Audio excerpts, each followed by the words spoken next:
platelet map is used to assess the function of the different platelet pathways. And in order to do that, you need to get a whole blood sample and place it in a reagent tube, which is this tube here. Take the top off, pull the plunger back, and it needs to be taken before there's been any invasive procedure like open heart surgery, usually done in the morning or can't be done in the evening, to assess the platelet function. To do the test, we have to have 3 different reagents. So we have one that tests the trap, which I'll explain.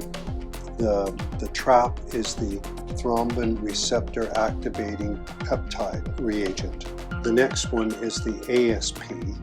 The ASP is used to assess the effects of aspirin on the platelet in the blood or the platelet map. Third test is the ADP, which looks at the effects of clopidogrel, ticagrelor effect on the platelet function. These are pre-made and frozen, and we thaw them out for 15 to 20 minutes before we use them, so they're liquid. You also need some normal saline to dilute it down. This is hyaluronidine, and it's a heparin-like substance that you have to use. You can't use a heparin tube or a blue top tube. It must be one of these hyaluronidine. And the blood that we collected in our tube, that should sit for at least 20 minutes after collection. This is the tubes here. This is the type you have to use for the test. These are the only ones that are available in this country at the moment, and they come in a pack like that, plain. To begin the test, we need to start the pipetting. It's automated, so you need to put in the patient details, and then instead of writing it out, you can use this ID for all measurements. So if you're doing a series of measurements, it'll just replicate. Then you need to start the test. So you need to select what test you're doing for each channel. So the first channel we're doing is the trap test and the hyaluronidine blood. The second test we're doing is the ASP and the hyaluronidine blood. So you scroll up there. And the third test we're doing is the ADP and hyaluronidine blood there. So you must check all the measurements first before it allows you to proceed. So it'll ask you, so we just check our measurements, and here we've made a mistake. This should be ASP, so I need to change it. So I'm going to cancel it. So we need to start over again. So we've got trap. This one should be ASP, sorry. So down here, there, ASP. So now I'll check it. And there we've got our tests all correct now, and it'll allow us to proceed. So it says start the pipetting program. So it's telling us now we must connect the sensor cables. So I've done this sort of on purpose to give you an idea of what this machine is totally automated and won't let you make. So in this test, it measures the impedance of the platelet function. So in this test cell, there's an automatic stir that will spin around. Once it comes in contact with the electromagnetic stir, there's a stir, and that's why they must be stored in the upright position, otherwise the stir will fall out. There are two pairs of silver-plated wires. These wires allow the platelets, when they're activated, to aggregate on the wires, and then it increases the impedance on the wires. Therefore, it's like the resistance, and this would cause the curve. So the more impedance there is into the current, the greater the increase in the curve on the graph. So these have to be connected up and put in for each cell. Make sure it's seated, and then you put this telephone cable and click it inside you like that. The next one, so there's 3 tests, and we'll put them in there like that. And you can see the stirrers spinning around that are ready to mix the blood and the saline and the reagent together. So we'll connect this cable like that, squeeze it at the back, and then plug it in and make sure it's in tight. The next one goes in. There we are. So they're all in place. Now it will let us proceed. So it's we've now done that. Now it's going to ask us to pipette some normal saline into the cell. So we pick up a pipette. This button, the blue button, is the one you must press to load this normal saline into it, and it will automatically load the correct amount. So you put the pipette tip into the test tube and press it once, and it will drop the normal saline into there, and then you push again, and you're going to do the next one. Get ready for the next one, and then like that. There's no time in this. You can just, it's better to be diligent and do it correctly. This part of the test, there's no time factor involved. So now we take a Hurridan blood that's sat for at least 20 minutes. Take the pipette, don't stick it to stick it halfway down, not to the bottom, so you get a full pipette of blood, like that. And then place it just so it touches the level of the saline in there, and you fill each one. And again,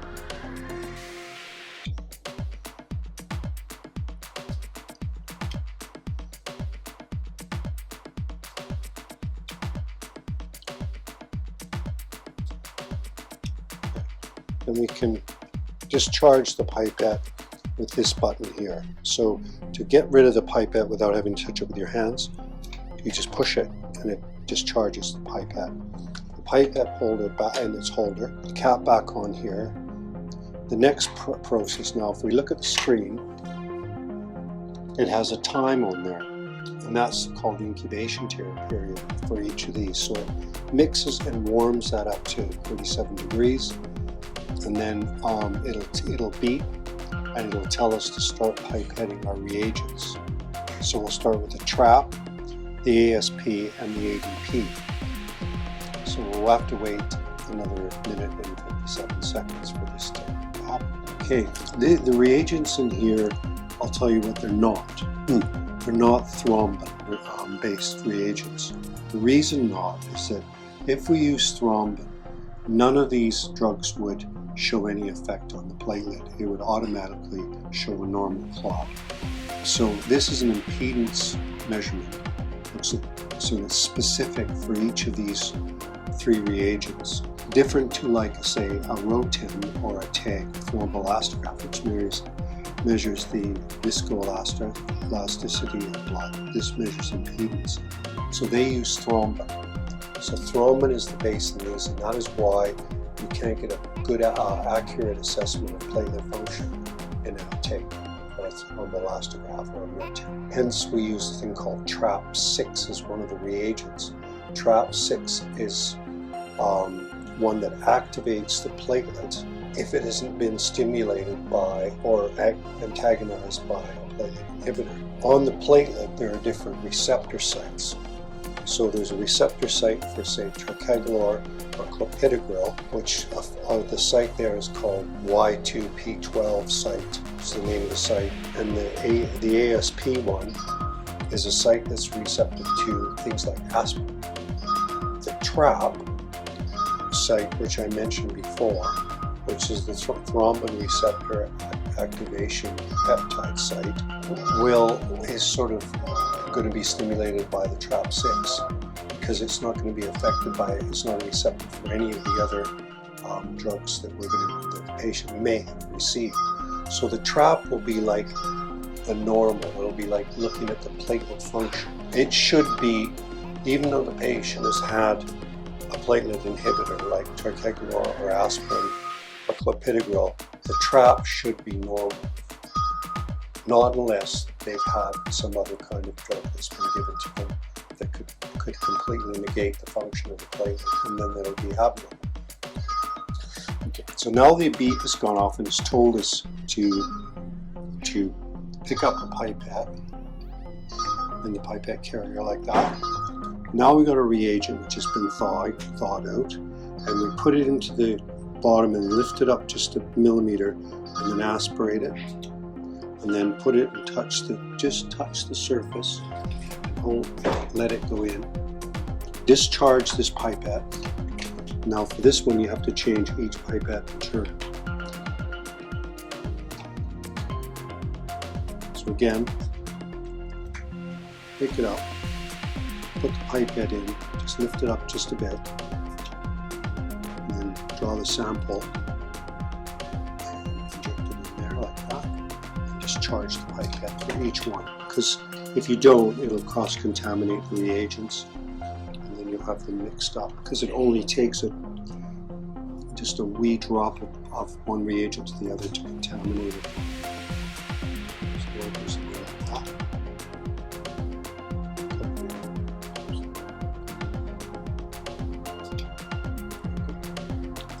And now the reaction will start.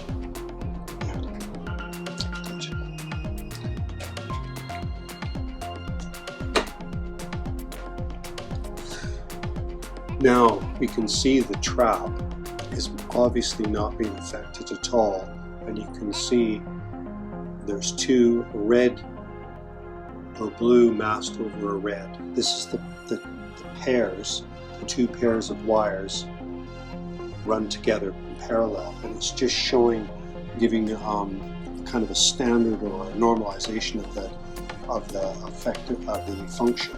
So they should run together, the two wires, so that tells you the test is okay. It's normal.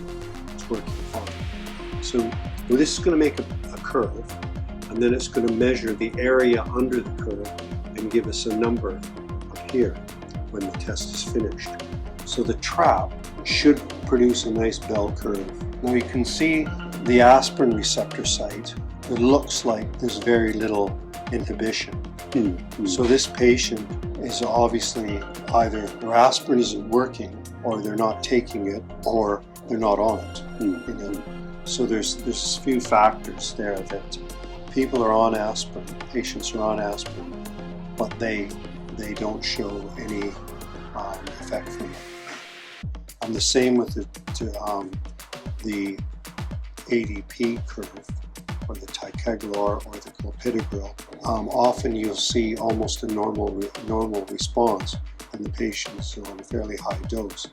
Again, certain patients are refractory to it and don't seem to have any response. So this is fairly normal. The curve, you can see the two now have spread out. That's fairly normal. It's just a function of the way it works, and doesn't mean it's not worked properly. So that's the kind of trace you would see with a trap. That's a normal. And the aspirin one, I mean, it's a little bit low, but it would be acceptable saying that patient's on probably had very little effect.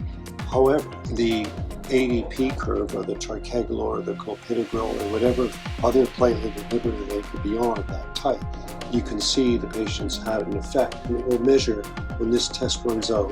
It will tell us, it will measure. So you can it'll give us an accurate view of how effective the drug has been.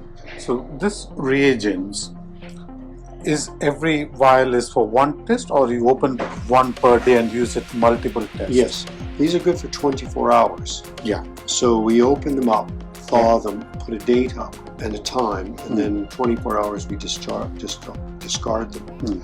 So these could be, you can get about anywhere up to about 6 tests out of them. Yeah. Why it's color coded?